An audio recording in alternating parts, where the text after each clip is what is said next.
Hi, CD Bestie. I'm Valentina Ploy. Check out my interview at CreativeDisc.com, the #1 music website in Indonesia. Bye.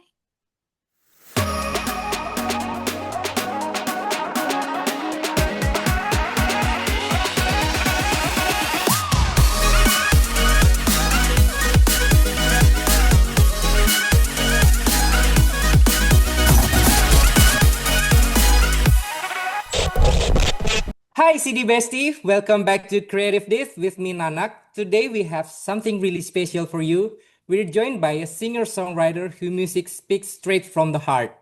Beautiful, honest, and full of warmth. From journaling and self-reflection to the global stage, her latest release, Warm, is more than just an EP.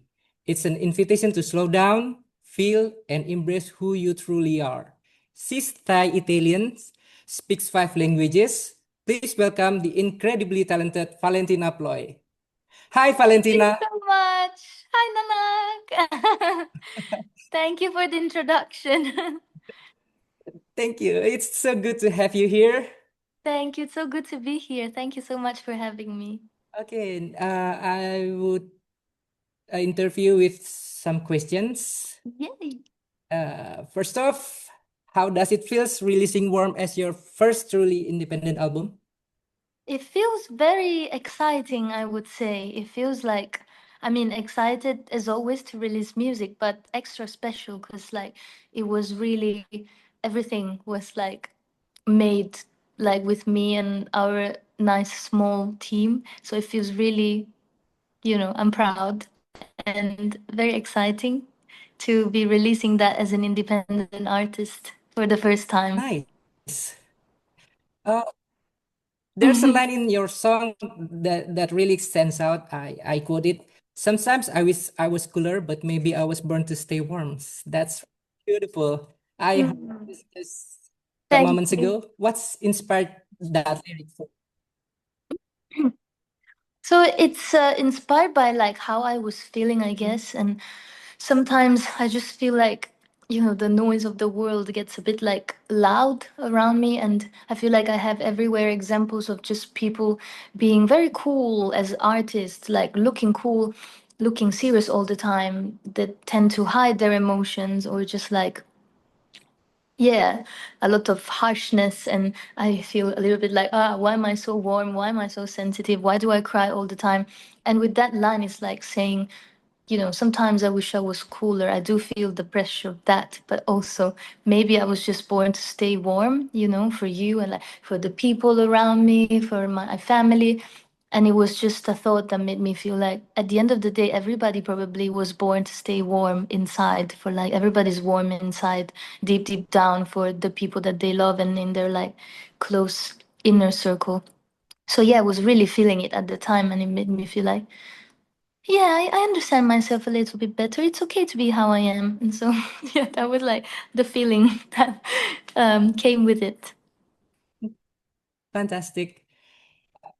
Fantastic. You've mentioned journaling played a big role while writing this EP. Can you tell us a bit about how private moments turn into your music? Yeah, it's kind of like I would write down everything that I feel and everything I experience all the time. When I was younger, it would be on diaries, but now it would be more like on notes on my phone and stuff like that. So it's like my songwriting is my journaling. I would pick stuff from my journal and make it into a song after. So yeah, that's how it's connected.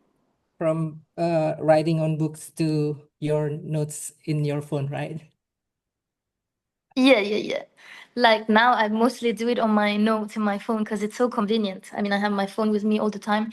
I just think about something and I'm like, ding, ding, ding, ding, Yeah, ding, ding, ding, ding. Just write it down and I can be anywhere and it would always, feel easy to do. yeah, yeah. Okay, the EP flows into parts, more introspective at first, then lighter and breezier at the second part. Was that always your plan, or did it unfold naturally as you wrote the songs? I think it's always like I wrote like just different songs and different concepts. And then I felt like they didn't really belong together in one full album, but they felt so different naturally because I have this side of me that's more like introspective and like I love acoustic music. I would most of the time start writing songs with acoustic guitar, but I also love pop and synths and just like that energy of just screaming a nice pop song. So it felt like naturally, yeah, it felt like it naturally became after um, a split into two parts. It made more sense to me. So I decided to make a full album kind of thing, but release it as two EPs. So the first one is like part one, and the second one is like part two. And that's not out yet, so I'm saying all these things in advance. But like, yeah, the first part, as you can hear, is really stripped and more chilled, more organic and intimate. Mm. Yeah, I heard it's moments ago, and I No, warm is cool. I mean, thank you. I like that. Thank you. How do you know when a song is finished, or do you always feel like you could keep tweaking it? I'm a bit of a weirdo for this, for saying this maybe because I know my fellow artists, friends, and colleagues would just probably, think that you can always make it better. For me, I'm so easily like a song is just feels finished very easily. Like the second that I write it out, it feels like a release. And then if it's real and if it's true, if I feel that I'm saying something honest, that's enough for me to think that it's finished. And then music wise, it just needs to feel good. I laugh about this with my producer because I need to feel like the chills. If I listen to something and I feel the chills and it feels like right, like I love it already, I'm like, oh, it's done, it's finished. I'm happy to keep that in my songs because sometimes I feel like when you tweak something too much, it becomes something so different from what originally it was.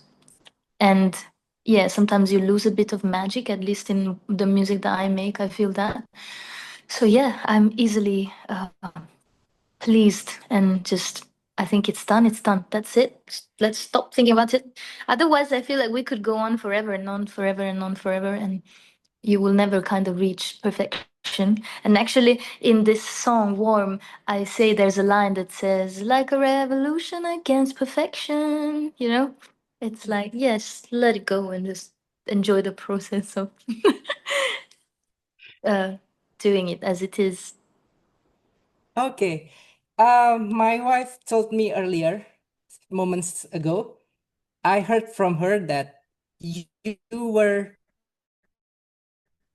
opening for Coldplay in Bangkok last year for the music of the Yeah. Spirits. Oh gosh, good see you in Bangkok because I was seeing their concert in Singapore in Oh, nice. 2004 and then 2017 back then. Oh, wow. I wish I could meet you at that time. Oh, I wish that too. Hopefully next time, if I get to do that again, Yes, maybe. really. How did those life experience fit into energy for you and maybe for this Warmth EP? I think it made me just like more aware of what I love to do, even more. Like I always knew I loved music, but after the Coldplay concert and seeing just how natural and actually how just warm Coldplay is on stage, they are very warm. They are very like down to earth and very humble and very natural in a way. And they made me feel like I could do it too. Like before then, it always feels a bit far away, right? To play a show that big of that number. And I always like question myself, would I ever be able to do something like that? Like, do I need to put on like a performer's hat, like, and look strong and everybody move your hands? But then when I saw just like Chris Martin doing it in such a natural way, I really took home like it was like inspired me to feel like exactly good with however I am and just you can be natural and you know be that level of like artist even keeping that warmth within you. And yeah, I feel like there's so many artists that are so warm and big but warm at the same time. And so yeah, I guess it inspired me in a warm way for sure to observe that on very closely. How's the experience for you? The impact? Very magic, very scary, very everything. It was just like a roller coaster. I was feeling very tense the first day, to be honest with you. I was scared because I was like, oh my God, even though we rehearsed and we prepared so well, I think the second you arrived there, I just felt like my heart could just drop before, and then you hear like, ah, everybody just screaming. And then I felt like, oh my God, I felt like I was jumping into the nothingness.